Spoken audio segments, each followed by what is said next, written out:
Welcome, travelers, champions, heroes, and villains, to the adventure.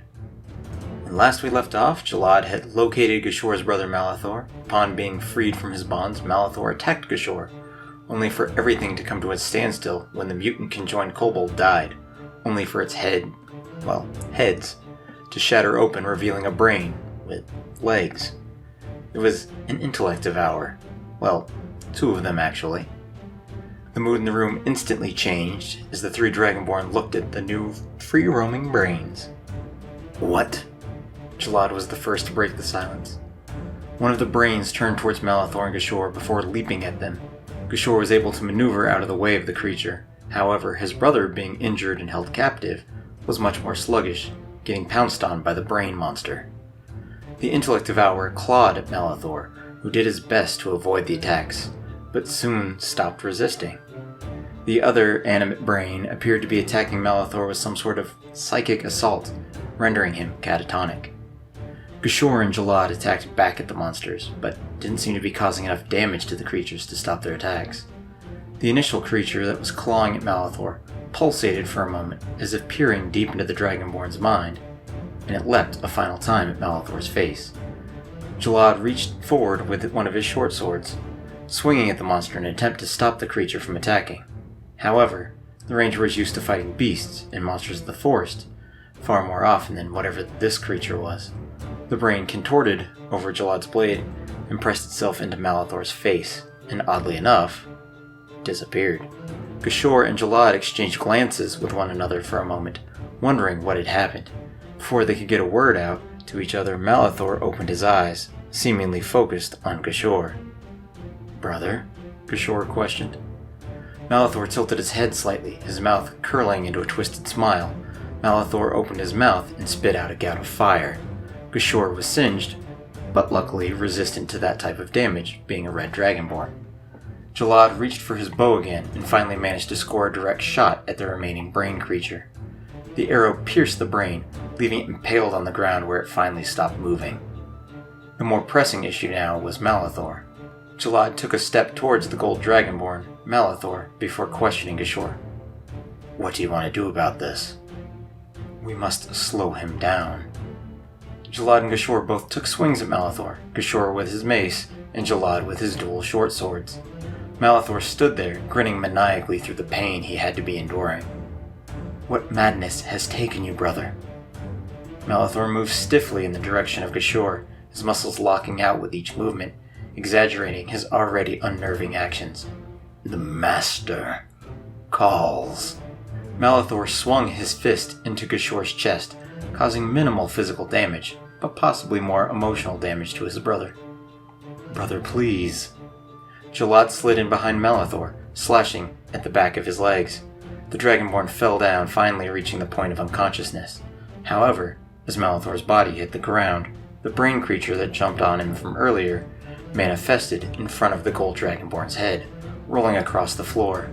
It hopped up onto its legs, quickly let out a screech, and began to run for the exit of the room. Jahlad lined up his shot as he took in a breath.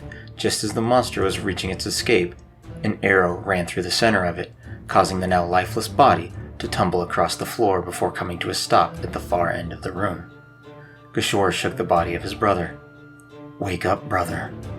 Gashur felt for a pulse on Malithor, but was unable to locate any signs of life. "No." Jahlad looked down at the brothers. "I am sorry. I don't know what that was." Gashur lifted the corpse of his brother over his shoulder. "No. I should have been faster. The fault is mine, and I will have to try and rectify it." Jahlad gave a nod to his ally, before going over to where the altar was. Investigating the area, there were 3 remaining egg-shaped containers on the altar. Looking at them under torchlight, Jahlad could now see that they were glass containers, filled with a similar black ooze that was in the room they had been in earlier with the mangled corpses of the other kobolds. Jahlad destroyed 2 of the containers, and black ooze seeped over the edge of the altar. However, he decided that perhaps he should have someone look at the concoction closer. Perhaps it would give him clues into his own journey. Carefully, Jahlad wrapped and placed the container in his backpack. "I don't suppose you know where to find someone good with potions or identifying this type of material? Jahlad asked Gashur. Gashur nodded, grunting under the weight of his brother. There is a shop in Waterdeep, run by a halfling named Eliton. She might have answers for you. Then we should leave this cursed place. Gashur followed Jahlad as they made their way out of the cave. However, something nagged at the ranger. He looked back towards where the cells were, where he had found Gashur in the first place. Seeing Gashur carry the lifeless form of his brother on his back, Jahlad felt remorse and regret for the actions he had let occur earlier in the cell. Jahlad told Gashur to wait a moment before darting down the cells. After a minute or two, he returned, carrying the remains of the goat that he had instructed Gashur to put down earlier in the adventure. "What are you doing?" questioned Gashur. "I made a bad call earlier. Seeing you and your brother, I should be helping those around us that need our help, not abandoning them." Jahlad remembered being unable to save his friends Namash and Rodar. Gashur looked at the lifeless goat Jahlad was carrying. "I don't know if there is a way to recover from that. Let us hope there is, for both of our sakes." The two walked down the mountain trail to where the merchant cart was still overturned.